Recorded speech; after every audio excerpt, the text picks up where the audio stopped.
What kind of diplomacy, JD, you are speaking about? What do you mean?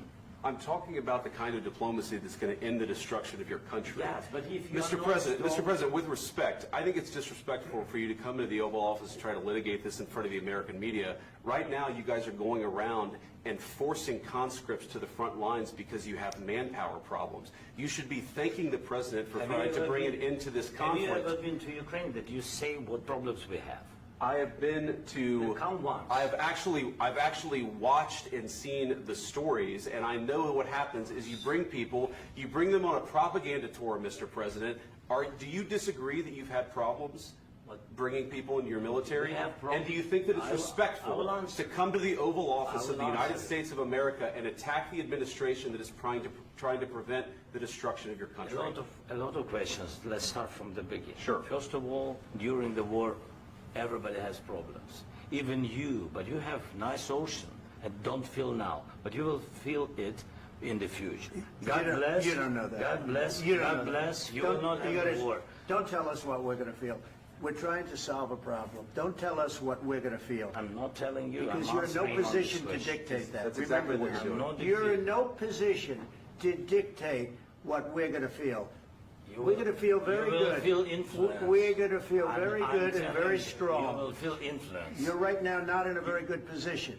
You've allowed yourself to be in a very bad position, and he happens to be right about it. From the very beginning of the war. You're not in a good position. You don't have the cards right now. With us, you start having cards. Right now, you don't. Yeah, you're playing cards. You're playing cards. You're gambling with the lives of millions of people. You're gambling with World War III. You're gambling with World War III. And what you're doing is very disrespectful to the country, this country, that's backed you far more than a lot of people said they should have. Have you said thank you once? This A lot entire of meeting? times. No, in this Even entire today. meeting, have you said thank Even you? today. You went to Pennsylvania and campaigned for the opposition in October. Offer some words of appreciation for the United States of America and the president who's trying to save your country.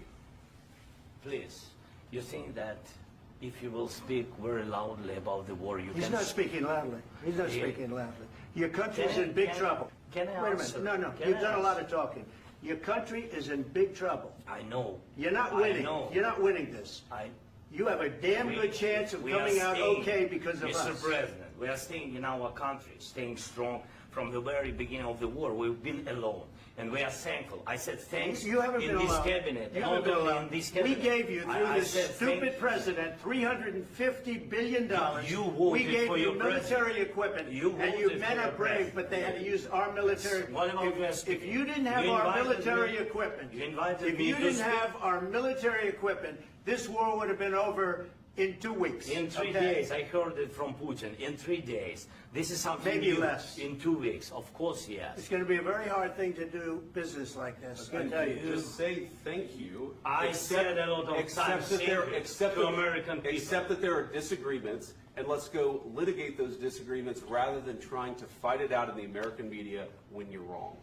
We know that you're wrong. But you see, I think it's good for the American people to see what's going on. I understand, sir. I think it's I very understand. important. That's why I kept this going so long. You have to be thankful. You don't have the I'm cards. thankful. You're buried there. Your people are dying. tell you You're again, running I low know. on soldiers. Listen, Don't you're please, running Mr. low President. on soldiers. It would be a damn good thing. Mr. And President. then you tell us, I don't want a ceasefire. I don't want a ceasefire. I want to go, and I want this.